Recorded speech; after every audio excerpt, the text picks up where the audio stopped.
Okay, so we are ready for the last talk of this conference. Fedro Guillén will talk about a new population model inspired by statistical physics, quantum mechanics, and artificial intelligence. Thank you. Thanks. So first of all, I would like to start by thanking obviously all the organizers for setting this up and not sure what's cancelled. Yeah. Okay. It's okay. So, but in particular, as was previously mentioned, in the spirit of celebrating the this collaboration that's going on between, I suppose, Mexico and Germany and everyone in this mathematical physics community.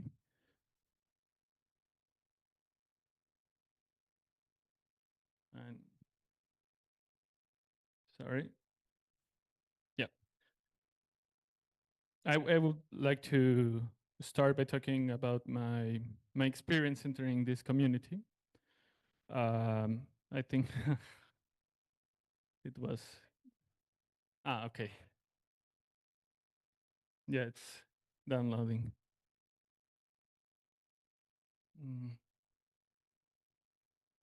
Think it froze up. Let me.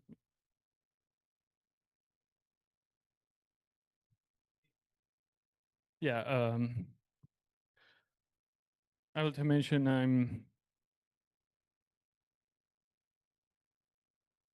as a I'm currently a PhD student, and I'm part of this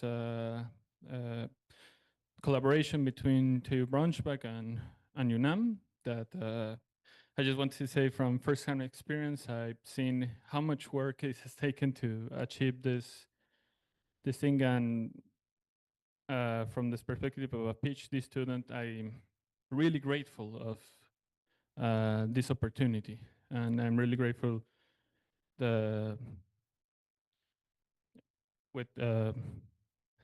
yeah, I'm really grateful with this opportunity, and I just want to mention, yeah, in our Volker, thanks for like for the for the pushing this this collaboration. Even I mean, I was made aware of the intention of this collaboration since 2019, and through the pandemic and through many troubles, Miguel and Volker have worked tremendously to achieve this, and I feel really privileged to be part of it. I'm starting 1 year stay in Braunschweig in October, and I'm really excited. So, thanks a lot. Okay, but returning to my talk, it has a kind of interesting title. What I want to mention is this project is a deeply interdisciplinary project that has many components. And we started from I mean, this is a collaboration we've done with biologists from UNAM to study population of amphibians, of certain species of frogs that are known to be in the jungles of Mexico, in particular Oaxaca and Chiapas. And we participated at every step, even at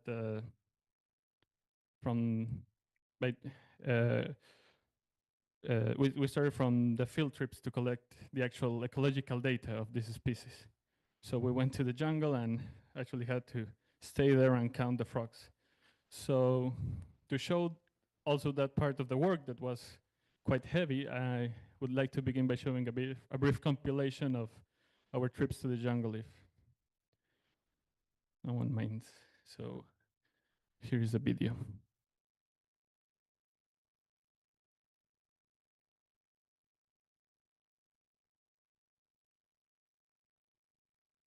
So this is our camp this is in Chimalapa in Oaxaca. You have to set it up as we arrive, and because we have to stay deep in the jungle for some nights.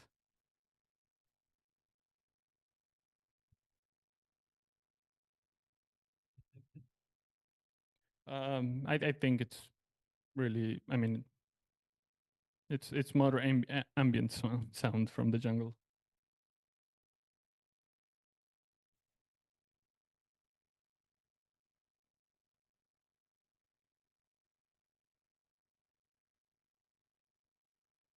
Ah,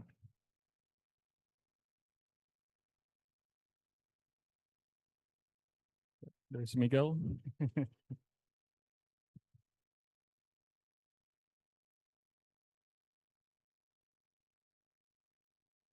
This is in Chimalapas in Oaxaca. Oh. Sorry for the watermark. I have to edit this video a bit quickly.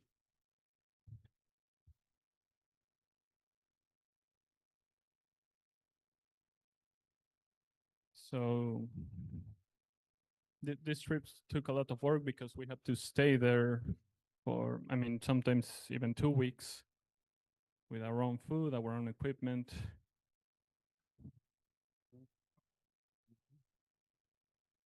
That river is a bit too big. It needs to be not that, there should be not too much water for them to be around.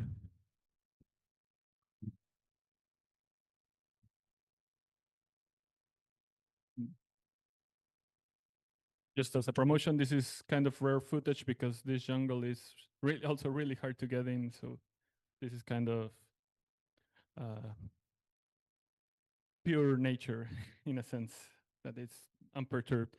This is now in Chiapas or in the Lacandona region, but more from the south. And showing our improvised setup.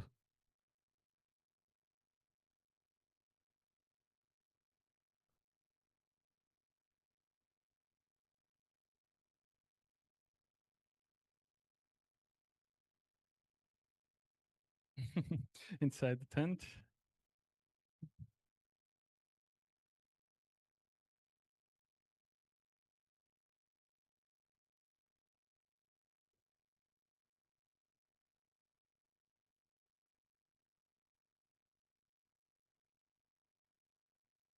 Again, that's Miguel.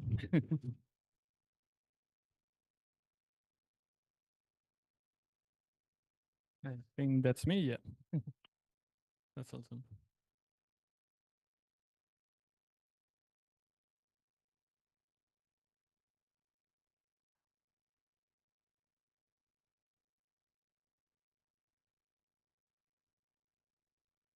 Sorry? They are like yoga mats to get some support while sleeping. Still very difficult to actually sleep.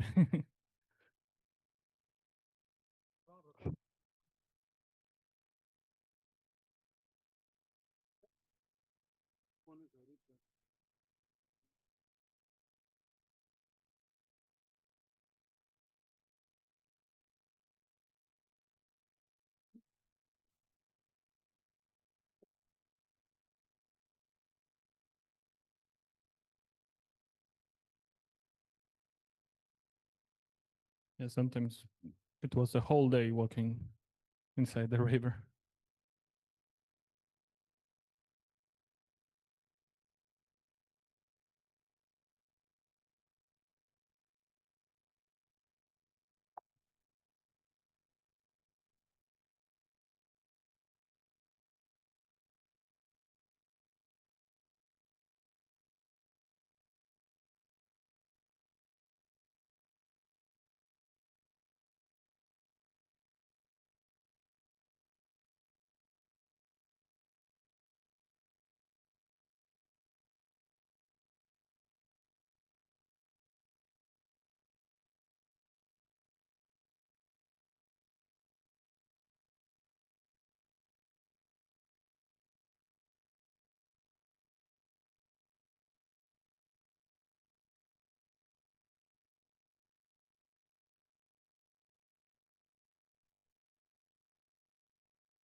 No, this is another trip, also in Chiapas, but this is the Laguna Miramar.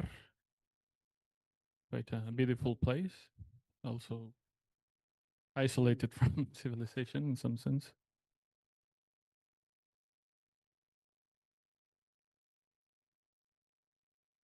That's Victor Reynoso, biologist who we collaborated with, and a student of his.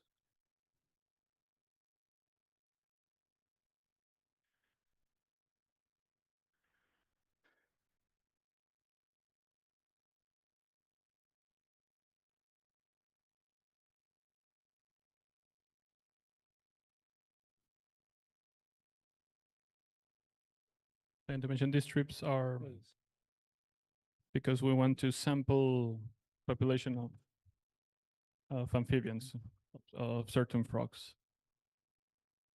Then that's what we try to model.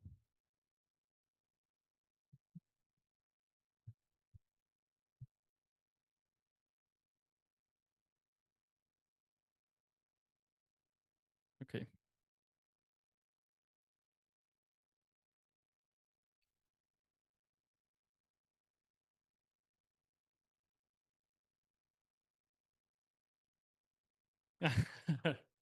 Thanks. That's so.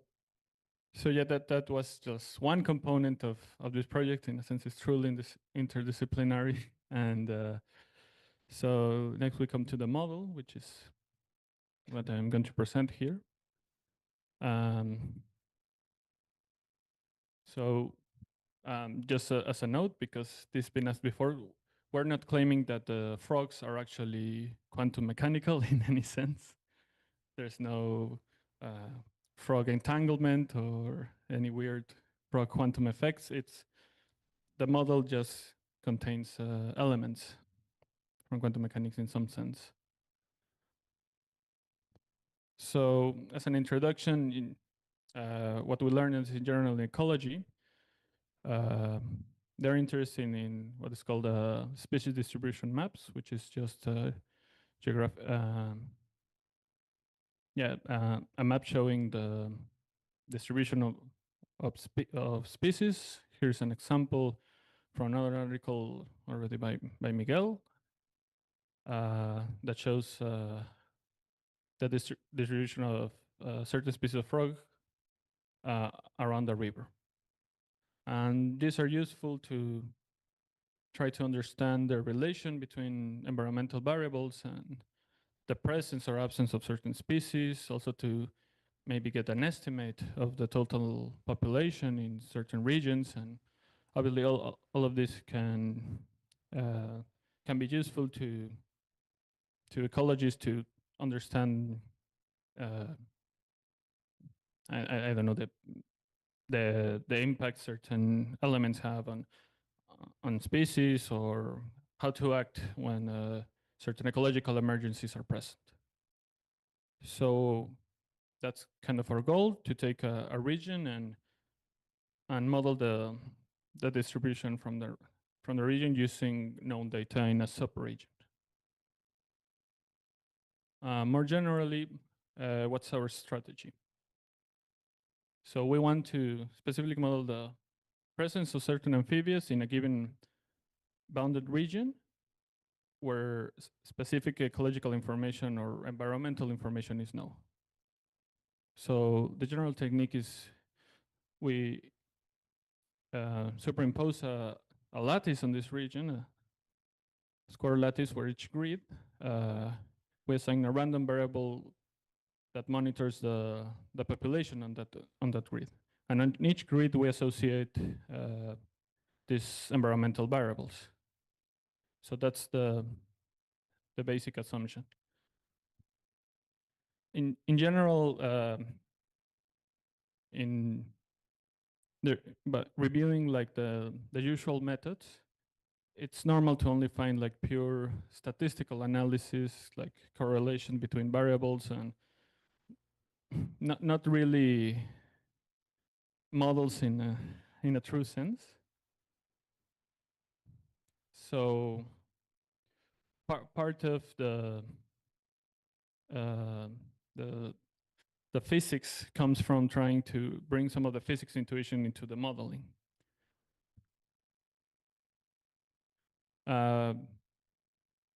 Just as an example, here's the map, the grid that we generated using the QGIS.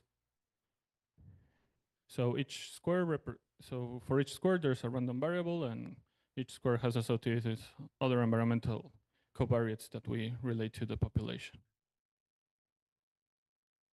So as always, then to get a more concrete model, we start by imposing some hypotheses, and kind of where the classical statistical physics intuition comes from just considering locality hypothesis. That means how correlated are the variables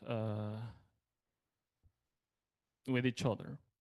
So in general, we assume that the presence of certain frogs only affects the nearest neighbors. So obviously this cell will not be correlated with these cells in terms of the presence of or absence of frogs.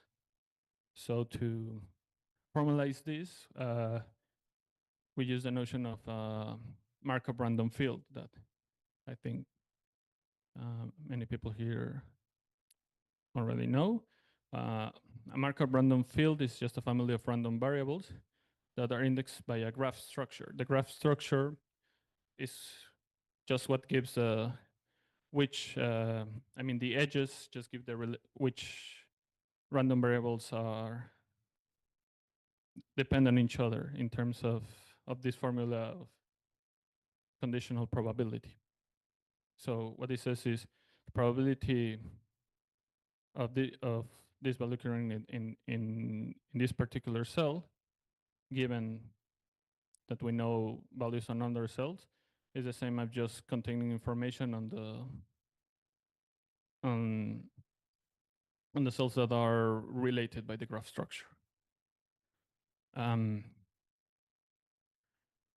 So this is like the basic locality assumption. Here we have not related it to environmental variables. This hypothesis is needed to then relate it to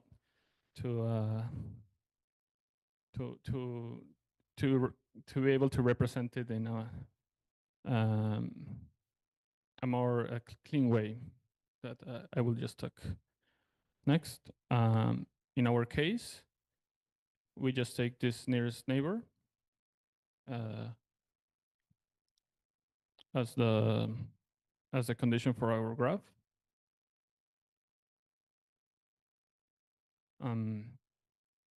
So yeah, it only means we only assume that the information known here only depends on the information on these 4 points. The graph is not regular, so because of these edge cases. So not everyone it looked like that, but it's also always a subset of these 4. Now what's interesting is that this locality hypothesis can be related to the notion of Gibbs measures that again has been mentioned in this talk, and probably most of you are familiar with this. And but just to be clear what I mean with the Gibbs measure in this context, we also start with a graph structure and consider a finite set of realizations, and a Gibbs measure is any measure over this set that can be decomposed in this sense. When you can express it, yeah, like I mean, this obviously this form is clearly suggestive from classical statistical physics, but really the point here is that you can decompose it using these coordinate functions, which are functions that only depends on the variables that correspond to to the cliques. That means to the subgraphs, to all the subgraphs of the original graph. So a clique is just a set, if you don't know, where every two vertices are related.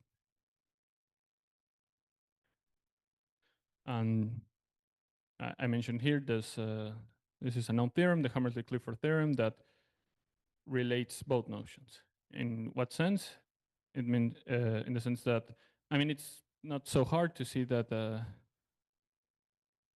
that the distribution follows this generalized Markov property, but the return is also the return is also true in the sense that if you start with a family of random variables with this Markov property, it induces Gibbs measure on the set of realizations. And at this point, yeah, even though I clearly wrote the formula in a really suggestive way, I just want to say H can be, I mean, the only restriction on H is that it's local to the cliques. It can have actually any form you may like. So here I put like an easy example of how can we have a Hamiltonian that satisfies the recurring hypothesis to be a Gibbs measure, and there's no actual, I mean, you cannot say more from this theorem. So here's where the insight came of why not use the Hamiltonians known from physics.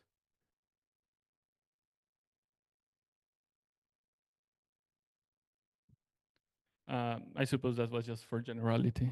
It's just could be plus or minus. Yes. A clique on a graph is a subset of vertices, a subset of G, such that any 2 points are related. So any 2 points are connected by an edge. And that means that, yes, this only depends on the variables that are connected by an edge. That's the locality condition. But yeah, it's also,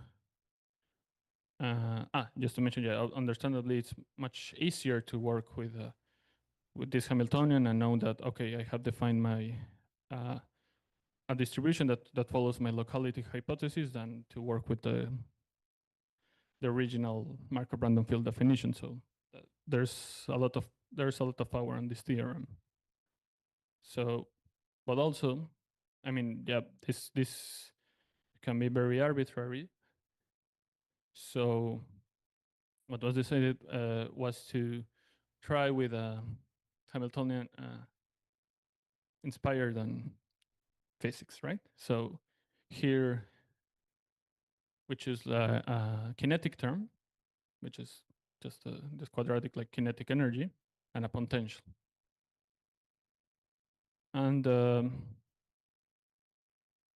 I mean, yeah, it's here's where the inspiration from physics comes, but it does I mean, when we reduce our possible Hamiltonians to this family, there's some interesting, well, it satisfies some very reasonable hypotheses.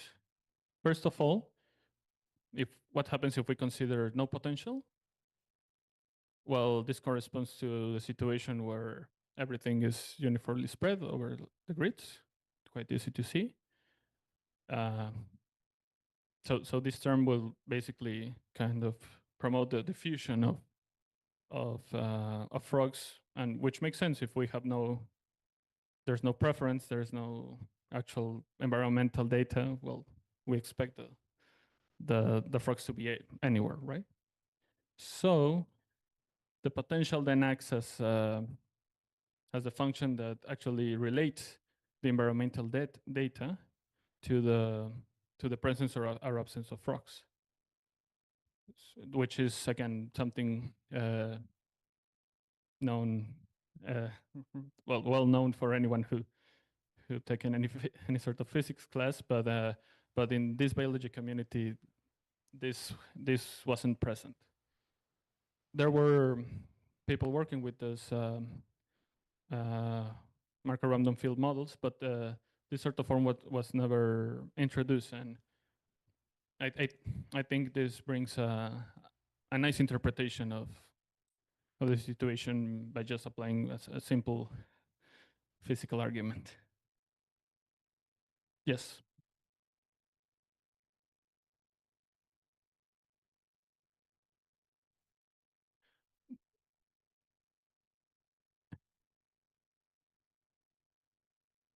The harmonic oscillator?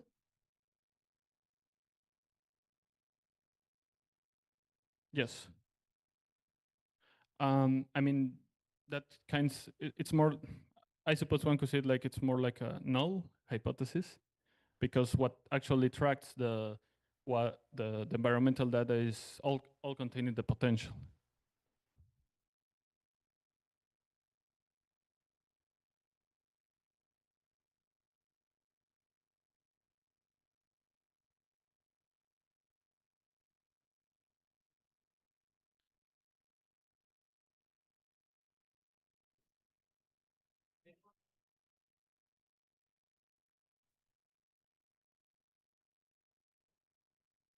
No, the potential is still not fixed.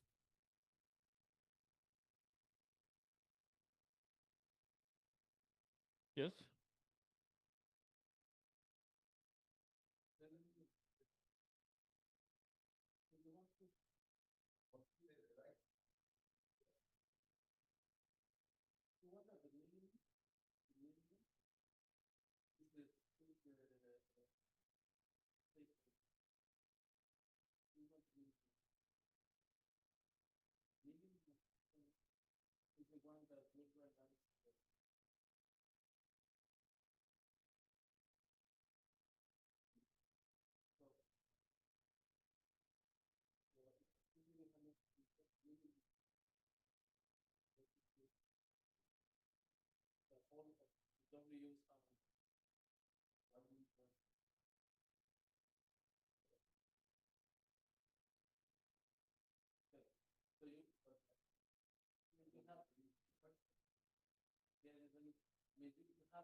think we should, the speaker continue and then we take this as a practice.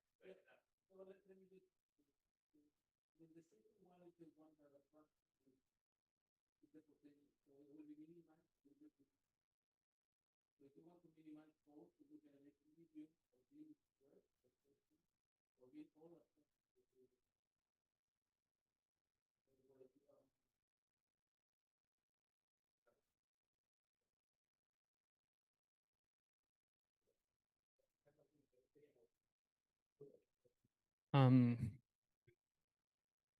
Okay. Well, maybe we return to that question at the end. But just to clarify, again, all the actual environmental information will be encoded in the potential. So that's what will say, try to encode which cells are uh, kind of are attractors or repulsors of frogs. But I don't know, but also okay. Many of these properties, what they're nice and give some intuition and a way to interpret the model with reality. I mean, it, obviously, it's not like it's not it's just writing it like that is inspired by physics, but obviously there are many models that satisfy these properties. But one important thing of putting it like that is that this is exactly the quadratic form of discrete Schrodinger operator, which will help with a lot with the wall postness of the problem in terms of estimating the actual most probable state that will be the as Miguel mentioned, the state that minimizes the energy. And actually with the numerical implementation of this estimation. So with this, I want to give a brief definition of what are Schrodinger operators on graphs. Again, this is probably really well known. We can see this as the space of functions from the graph to the real numbers, and that's a normal vector space with a scalar product. And okay, here we introduce the graph Laplacian, which again is well known. I mean, maybe for a lot this term. Okay, now this is, I mean, this is just the usual graph Laplacian that also appears in all of the discrete models that have been used here. And one can show by simple calculation that the quadratic form associated is this, which is actually, again, here's where the kinetic term comes from. So it's not just a classical Hamiltonian, we have a quantum Hamiltonian that generates this distribution.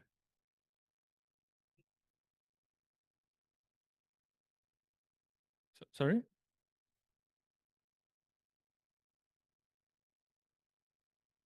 Ah, it's okay. So once we have a Laplacian, it's really straightforward to define a Schrodinger operator, since we can easily define a diagonal operator in the usual sense. The Schrodinger operator is then just the sum of the graph Laplacians with a diagonal operator in the usual sense. And again, one can really easily show that the quadratic form has this expression that is exactly what we have here at equation 6. And here's where a theorem that probably most of you know well from the continuum version, or even in the discrete infinite dimensional case, but obviously it also works here in finite dimension. But it's key to the actual well-posedness of our problem, because in some sense we have an inverse problem. We have we don't have access to the potential. We measure just the frogs, right?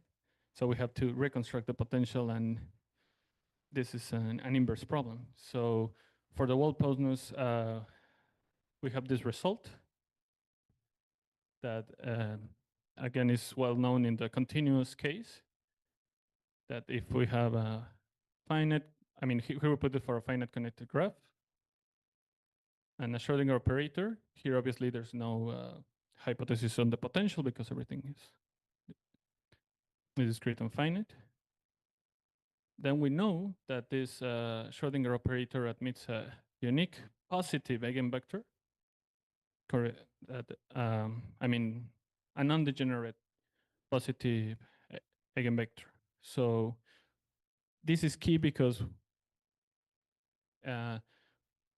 what we have access is to the state, not the potential.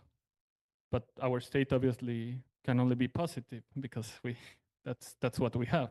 So this nice result that again it's also quite crucial in other contexts appears naturally in this formulation, which is I suppose nice. And I mean the proof is obviously much simpler, but one can copy kind of the proof, this positivity preserving arguments and all of that, and recover also the result in this setting. So with that, we get an interesting coloring. The connectedness is just because if not, one have to restrict to every connected component individually. So we have a finite connected graph and a Markov random field, such that there exists a Schrodinger operator that represents the Gibbs measure in this form. Then we know that the eigenvector corresponding to the smallest eigenvalue maximizes the Gibbs distribution, which is kind of obvious from the form. And again, from physics, we want the minimum energy state. This is not hard to see, but just for completeness, the argument is basically just the min-max theorem in this setting to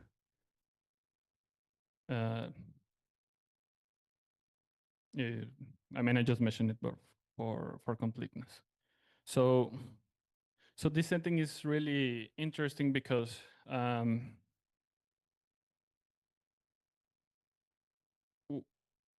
due to, I mean, yeah, like I mentioned, these hypotheses are not uniquely satisfied by this Hamiltonian, but for a well postness problem, that we have a unique state that can be recovered from the data.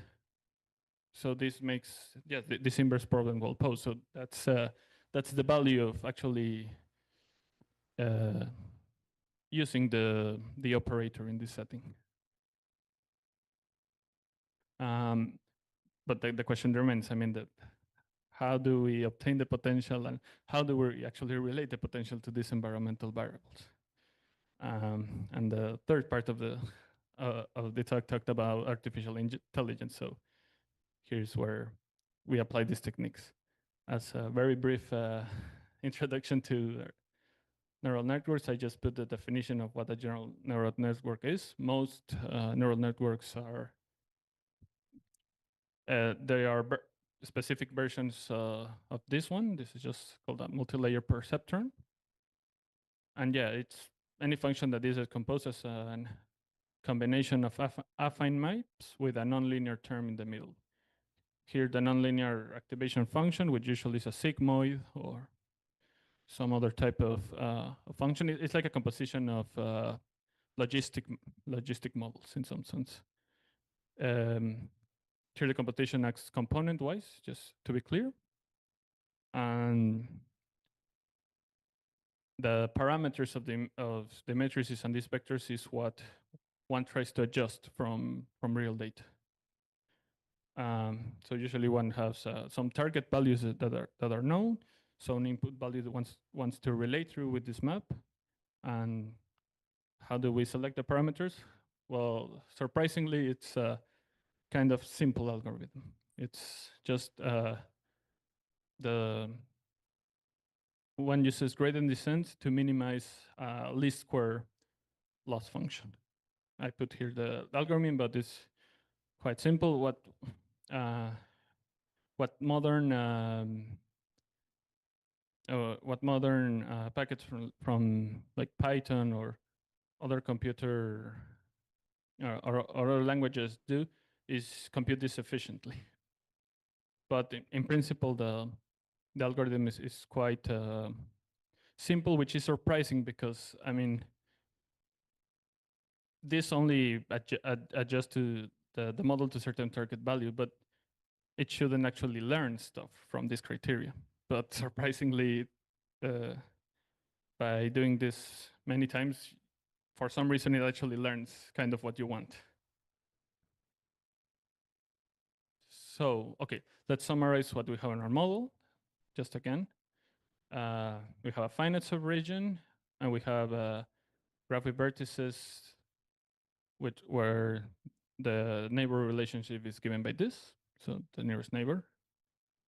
And we have first we start to now be completely concrete, a random variable that counts the numbers of amphibians in that cell.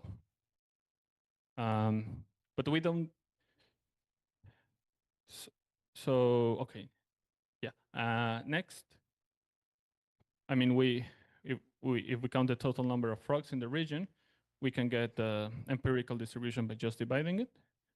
But we don't want the probability distribution. We want the quantum state. So that's why we have to take the square root. So we want the frog wave function, but don't take that too seriously. So this is so all of this is recovered from the field data. Then to each cell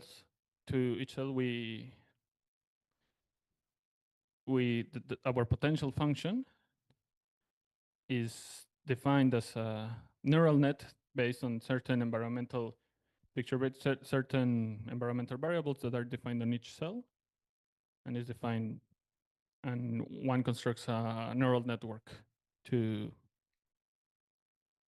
define it, and the parameters must be learned from the data. So now, how do we obtain the target potential values in the study region to actually train the neural network? Well, here's this. So here's the process. We again, okay, one has to fix a sub-region where experimental data is available, obviously. We transform so we get like our sample wave function. And we simply solve this equation with we solve for the target values of B. So the target values of B, just to make clear, in this it will be the y's in here. So like the numerical values of the potential. Then we try to approximate that potential with the neural net in terms of the environmental variables.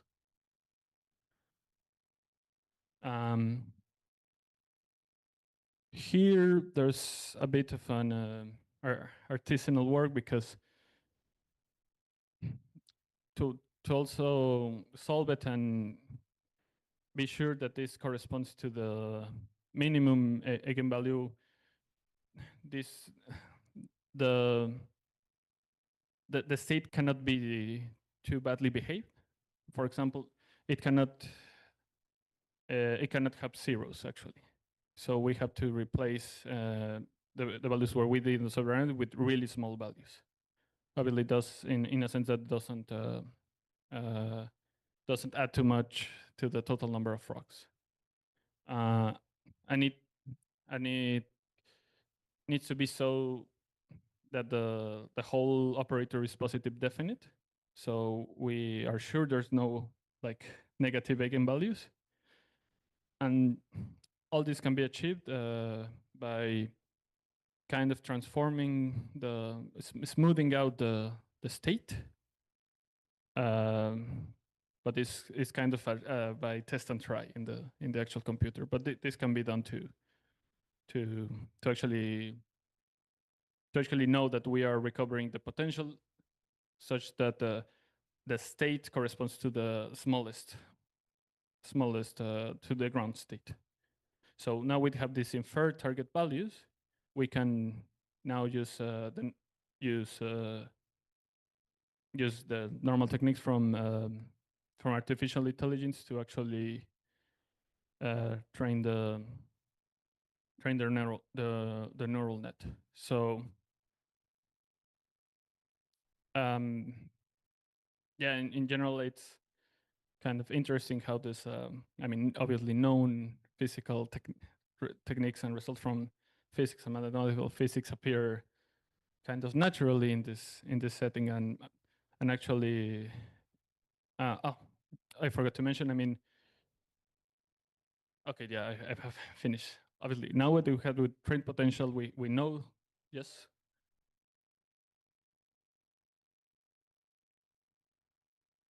No, you leave the values of the potential as variables.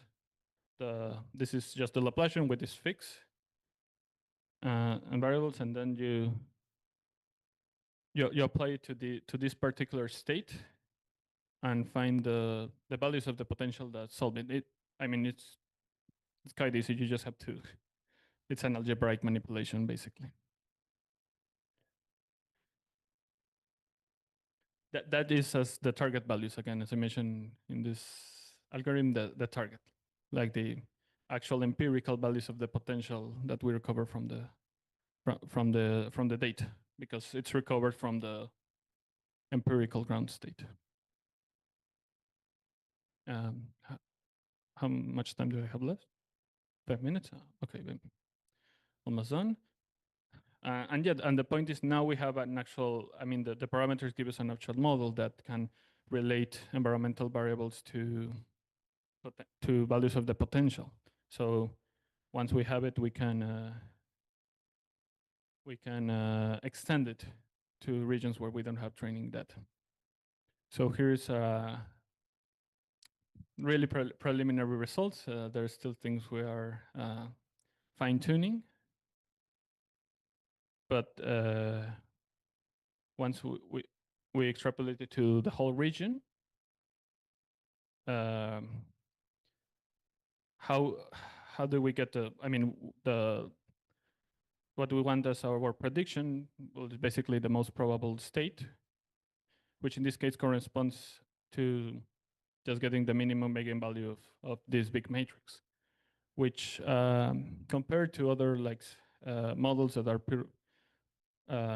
models that appear in this contribution, numerically is much easier. So it's not just a kind of artificial construction. It does help with the numerical implementation, because there are many techniques to easily find the minimum, the ground state. I use a version of what's called the power method. So it's just applying the inverse of the, I mean, I translate the operator so it's invertible, and I just apply it many times and then normalize to get the actual ground state. And this is just a preliminary result that shows something that was kind of surprising for me, because I mean, it's mostly zero, because it's obviously, like, from what we observe is, and in most cells, we don't observe frogs, but we do observe only in neighbors in small neighborhoods of the river. So even in the, let's say, if the, I mean, it's a really wild function in some sense, because it's zero mostly, and in some scatter points, it's not zero. And this was something that the neural net could actually learn. How? That's something I don't know, and I think it's one of the deep questions of artificial intelligence. Why are they so good at actually learning what we want? Because obviously, again, I mentioned this is not encoded in this. This is just, you have to mimic this result, but you could get obviously something really wild and when you extrapolate it. So surprisingly, these methods of artificial intelligence work to, at least in this situation, gave us something that is not just random stuff. So I think with that I finish, and happy birthday, Volker.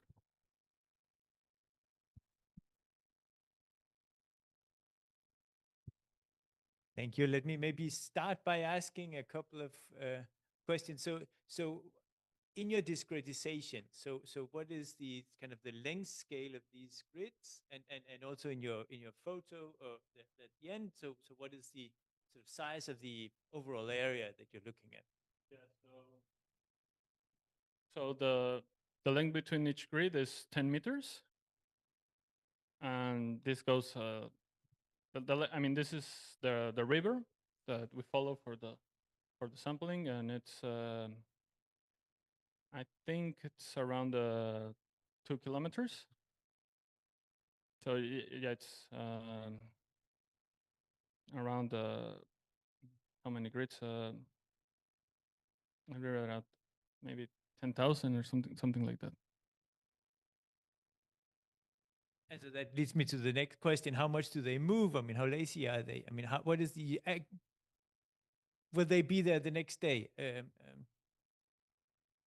So our method to avoid recounting in the actual field work is when we go to a zone. I mean, obviously we don't cover the whole river in one night because it's really complicated.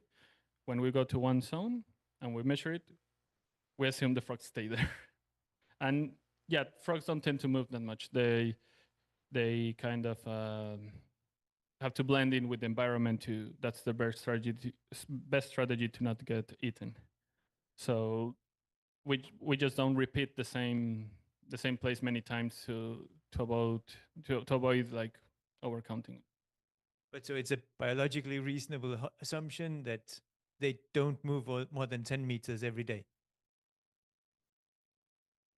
Yeah, I think so. They really don't move a lot.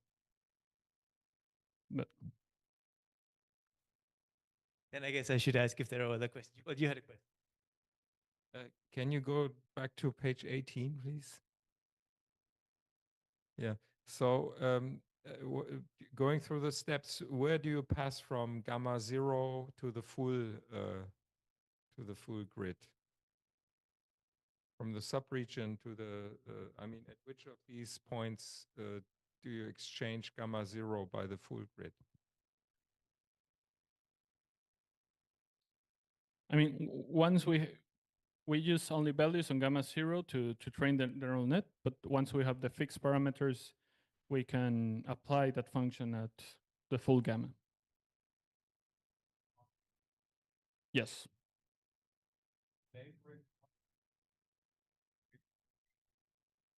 Yes.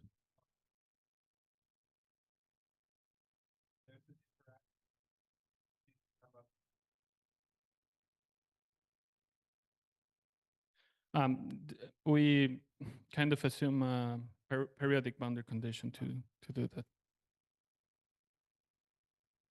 Then actually I had another question. So what I failed to see where any of the other, say, physical or biological parameters of your terrain came into the model. I mean, if there was sort of a desert in some part of your map, then I guess there shouldn't be any frogs there. When is that put in? You mean the environmental variables? Yeah. This is how the neural net is defined. The inputs, I mean, in each cell, we use data from INEGI. I mean, well, we can calculate we have topographic and hydrological data. So we have the river. So one variable is like the distance to the river that we believe is I mean, it's kind of obvious that it's the most significant parameter. But we also have like the altitude that we can get from the topographic data, and also an innovative approach was that we use the actual Google satellite image. We pixelate it, and these pixels also entered our model, like to kind of measure the density of foliage and the color. Then I mean because it changes when it approaches the river in some sense.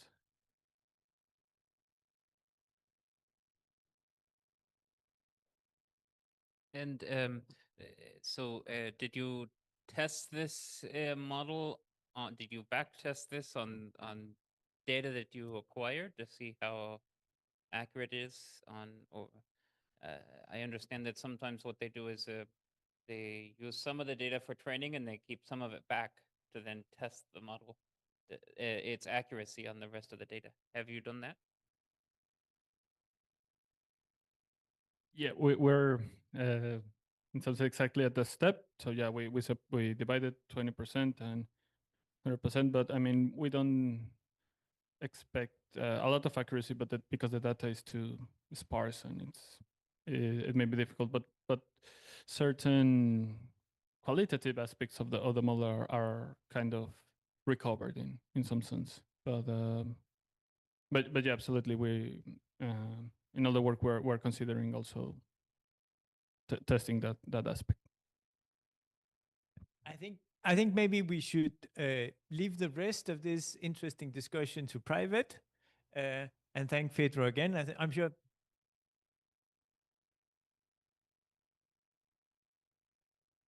So I'm very sure that there are a lot of interesting discussions that we can have about frogs. We can have some of them over dinner, but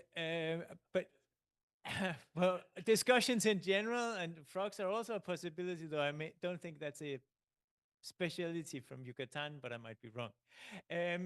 So before we stop, this is the last talk. So I think first of all, we should all congratulate Volker once again.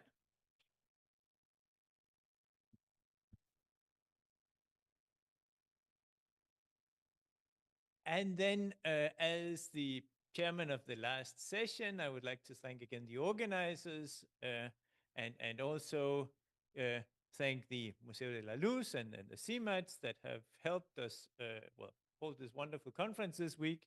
And of course, we all hope to be back very soon. Okay, well, thank you to all the organizers. Let's give them a hand.